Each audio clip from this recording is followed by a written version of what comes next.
সমস্ত অপেক্ষার অবসান। আগামী অক্টোবর থেকে শুরু হতে চলেছে বাংলার যুবশক্তি প্রকল্প। মাধ্যমিক পাশেরা পাবেন 2000 টাকা এবং গ্র্যাজুয়েটরা পাবেন 3000 টাকা। কিভাবে এই টাকা আপনারা পাবেন, কারা কারা পাবেন, কারা পাবেন না, কী কী ডকুমেন্টসগুলো আপনাকে শো করতে হবে, সম্পূর্ণ আপনাদেরকে বলবো খুব সহজ ভাষায়।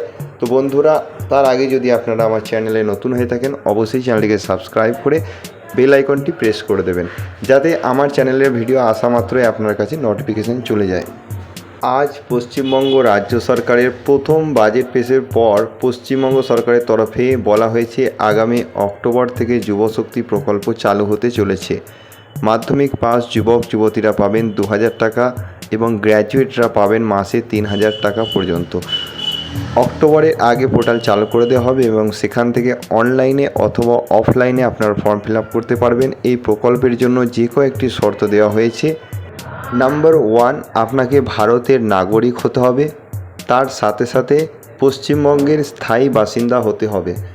নাম্বার 2, আপনাকে মাধ্যমিক পাস অথবা গ্র্যাজুয়েট হতে হবে। নাম্বার 3, আপনার পরিবারের বাৎসরিক আয় 1 লাখ টাকার নিচে হতে হবে।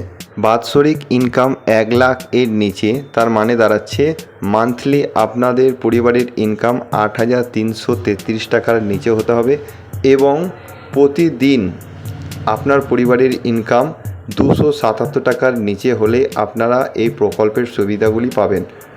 তো বন্ধুরা, যখনই এই প্রকল্পের ফর্ম ফিল আপ শুরু হবে, সর্বপ্রথম আমি আপনাদেরকে ভিডিওর মাধ্যমে বলে দেবো কীভাবে আপনারা এই প্রকল্পের ফর্মটি ফিল আপ করবেন। তো বন্ধুরা, এই ভিডিওটি যদি আপনাদের কাছে ইনফরমেটিভ মনে হয়ে থাকে, অবশ্যই একটি লাইক করে ভিডিওটি শেয়ার করে দেবেন, যাতে অন্যরাও এই ভিডিওটি দেখতে পারে। Thank you so much.